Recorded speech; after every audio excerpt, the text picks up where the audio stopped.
busca por juntar a teoria e a prática nos processos administrativos do governo não é recente.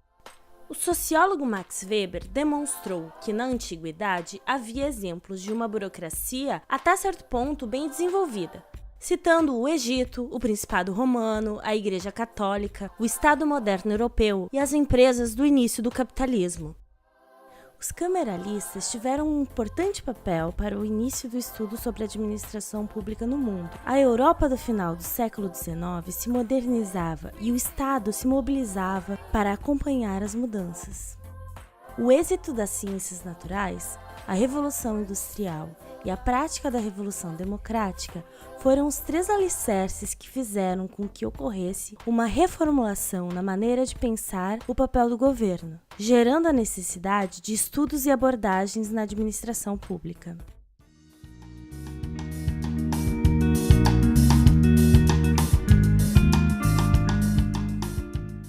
Quando o foco é a América Latina, as ciências administrativas sofreram influências mais marcantes em alguns países do que em outros.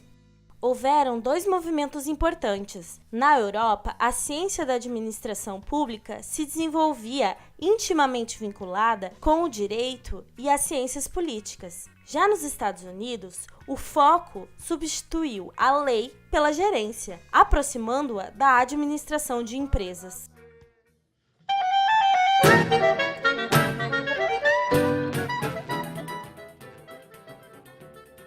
Ao focarmos no estudo de administração pública no Brasil, necessitamos fazer uma breve retomada da história política do país. Começando pela famosa Era Vargas, a Revolução de 30 foi marcada pelo início da estruturação e expansão estatal, o que acabou influenciando na mudança de conceito do administrador, que começou a ser percebido como um formulador de políticas públicas. Com a expansão do Estado, foi possível fazer a diferenciação entre a administração pública e de empresas. Houve, então, a criação do DASP, que tinha como foco ser o braço administrativo do governo e que produzia e divulgava o conhecimento administrativo público. As décadas de 40 e 60 foram marcadas pela ideologia desenvolvimentista. Houve, então, a criação da administração pelo desenvolvimento, influenciando fortemente os estudos da administração pública, uma vez que até as escolas de administração criadas no Brasil são frutos desses acordos. Foi nessa época que se desenvolveu o estudo de caráter acadêmico de administração, com professores treinados nos Estados Unidos, focando na capacitação de técnicos nas áreas administrativas e privadas. Depois do intervencionismo, houve grande crescimento da máquina governamental para facilitar a intervenção, controle e centralização. Instituída a reforma administrativa no período militar, o campo de conhecimento da administração pública seguiu por se basear na gestão empresarial. Assim, a administração de empresas estatais no Brasil passou a ser dirigida pelo lema da competência e da racionalidade técnica. Na década de 70, houve a criação do Ministério da Desburocratização. Esse ministério tinha como objetivo frear o crescimento excessivo da administração indireta. O período também pode ser caracterizado pelo declínio do papel do administrador público e pelo apogeu dos tecnocratas. A partir da década de 80, um novo conceito de desenvolvimentismo começa a surgir e acaba se tornando matéria de ensino e pesquisa em administração pública, fazendo com que ocorresse uma mudança de paradigma. Com isso, a administração pública começa a utilizar este novo instrumental teórico num país que acaba tendo como base as ciências políticas, onde as negociações e os pactos políticos predominam sobre as decisões técnicas. Novos estudos começam a predominar relacionados à questão do poder estatal, dando menos ênfase à eficiência e mais à equidade e à adequação social. Surgem obstáculos políticos. Parece renascer a velha dicotomia político-administrativa. Só a partir da década de 90, sob forte influência da nova Constituição, que surge a ideia da participação social na gestão pública. O papel desenvolvimentista e interventor do Estado brasileiro mostra-se esgotado. Surge um novo movimento de redução do tamanho do Estado, especialmente a partir das privatizações. Há um novo papel no Estado, o qual parece ser catalisador de energias e potencialidades governamentais e comunitárias. Com essa mudança, mostra-se necessário administradores públicos capazes de administrar democraticamente e gerenciar a participação nas comunidades. No contexto atual, é essencial para o administrador público uma interdisciplinariedade na sua formação. Tópicos como filosofia, sociologia, psicologia, política, economia e direito, entre muitos outros, são indispensáveis para tornar o administrador público apto a superar os desafios no campo da administração pública. Este campo possui atualmente 278 cursos técnicos e de graduação.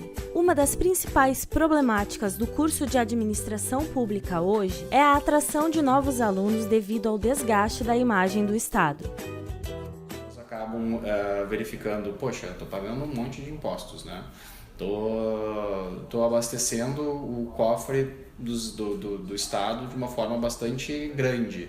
E o serviço que chega para mim é muito ruim. Como um todo, ela direciona muitas vezes maus administradores públicos por conta de interesses paroquiais, por interesses particulares, por interesses regionais, e isso acaba se refletindo na administração pública, na gestão pública. Eu diria então que a formação específica do administrador público ela é chave para você produzir melhores resultados e com isso reverter um processo, né? E é necessário, mas não é suficiente porque a gente está trabalhando no contexto. Você sabe que um governo executivo, independente do estado onde esteja, ele não consegue produzir resultados se não tiver uma rede de articulação no legislativo para aprovar suas leis. Então tem uma série de requisitos que fazem parte do processo de gestão pública até chegar nos resultados que a sociedade vê, que exigem conhecimento técnico, exigem capacidade de relacionamento, exigem habilidade política de transitar dentro desses segmentos, né? Que se não tiver isso, às vezes até se consegue algum resultado, mas ele é mais demorado, com mais custo, né? A administração pública, os serviços públicos, nunca foram administrados por administradores públicos profissionais. Sempre foram administrados por outras categorias que assumem a função de gestores públicos, mas que não receberam o preparo para atuar como gestores públicos. Isso ocasiona também as ineficiências e proporciona essa imagem que todo o serviço público possui e afasta as pessoas da administração pública. A administração pública fica sendo vista como um peso que todo cidadão é obrigado a carregar. E é um erro que isso seja visto assim, porque a administração pública está lá para servir as pessoas e ofertar serviços de qualidade ao cidadão. No âmbito da formação acadêmica, existe uma falta de identidade no ensino, mimetismo de administração de empresa e dicotomia entre a política e a administração. O ensino de administração pública ele é bastante recente, então é natural que haja essas inseguranças, essas indefinições. O ensino da administração pública como um curso de graduação propriamente estabelecido, ele é a partir de 2016 que isso começa as primeiras turmas de administração pública. Existem diretrizes curriculares nacionais para os cursos de administração pública e elas são claras ao propor que a administração pública seja um curso interdisciplinar, ou seja, não é um curso disciplinar da área de administração, é um curso que usa conteúdos da administração, que usa conteúdos da área de políticas públicas, que usa conteúdos da área de filosofia, que usa conteúdos da área de ciências sociais aplicadas, que usa conteúdos quantitativos, que usa conteúdos da economia, para administrar, de uma maneira geral, a oferta de serviços que atendam às políticas públicas. A gente tem ainda uma questão de otimização das disciplinas e dos cursos, né? Isso também perpassa o sentido de que nós temos uma proximidade da administração pública com a administração em geral, né? Porque a gente tem uma área do conhecimento, né, que é a administração. Esta área do conhecimento, ela tem algumas sub-áreas. Então a gente tem a área de produção, tem a área de recursos humanos, a gente tem a área de sistemas, a gente tem uma série de áreas, né, de especialização dentro da administração. E a área da administração pública, ela é uma dessas áreas de delimitação, né? Então ela tem um campo do saber claro, mas ela está dentro do guarda-chuva, né, da administração. Então nós temos um eixo comum dentro da administração, né, da qual a administração pública faz parte. A delimitação do administrador público, ela basicamente passa por aquelas coisas que são foco de gestão pública.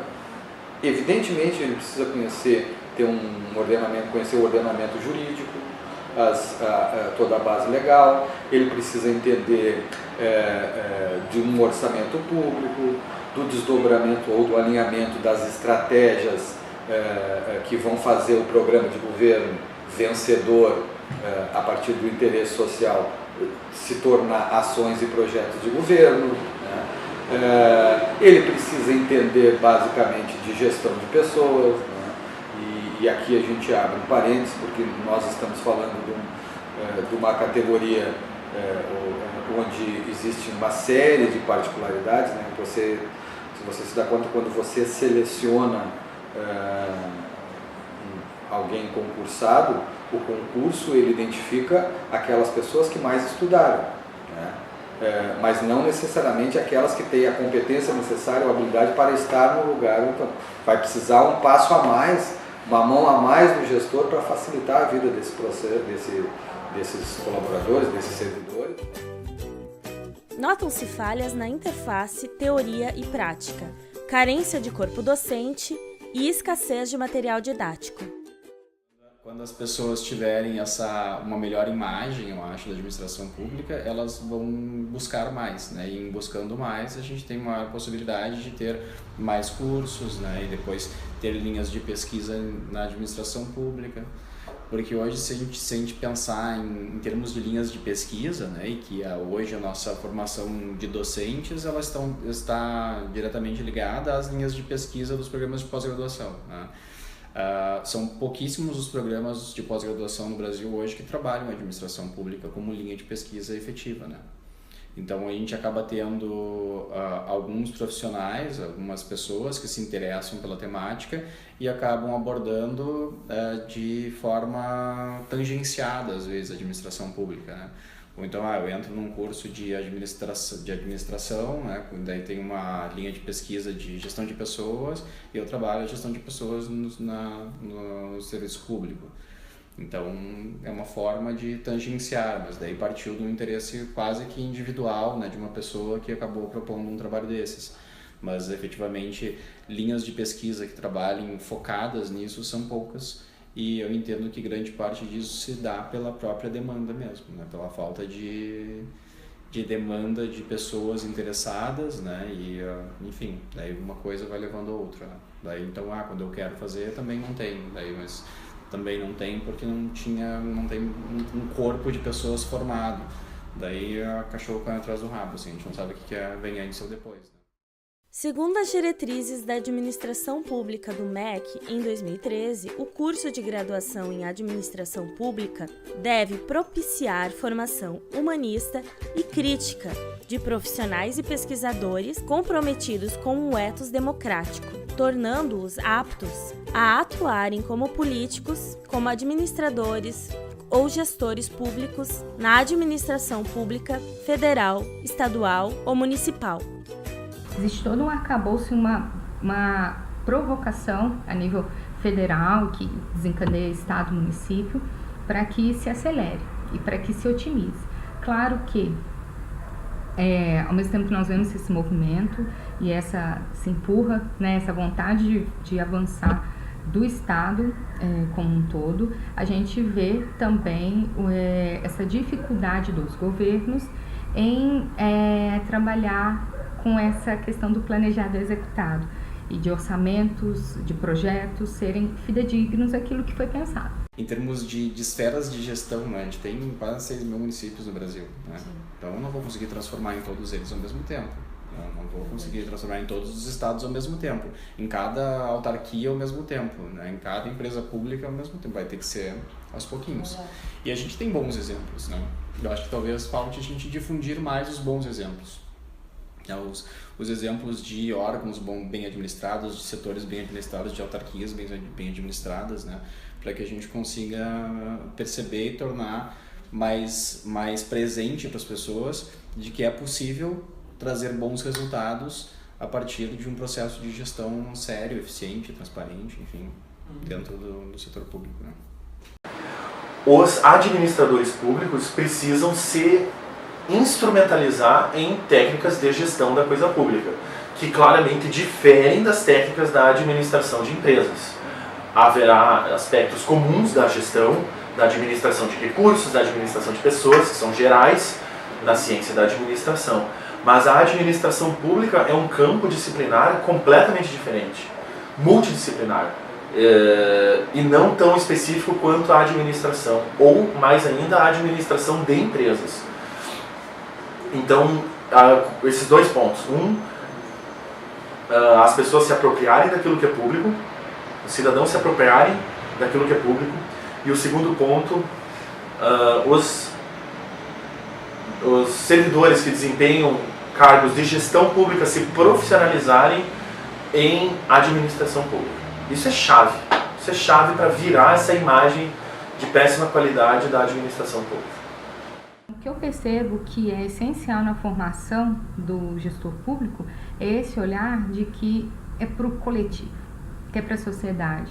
Então, quanto maior for essa percepção de que um projeto bem feito, uma utilização de recursos mais otimizada, um planejamento de gastos ou de obras mais execuível, significa que a gente está trabalhando com dinheiro público e significa que isso é uma devolutiva para a sociedade, que antes de tudo é nossa família, somos nós mesmos. Eu acho que é a base.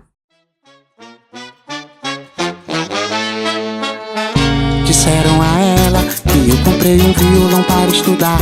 Eu andava saidinho por tocar certinho, Tom Vinícius e Topinho na porta do bar. E eu nem piscava, só cantarolava o meu laia-laia. E eu usava um terno esperto tipo João Gilberto, e até tinha pago a conta do bar. E tinha me mudado do lado de lá, e me amancebado do lado de cá. Eu rodei no terreiro, na festa de um caboclo que fui prestigiar. Dançava como um louco, balançando o corpo, roçando o português e o iorubá. Voz, cê quer voltar pra mim?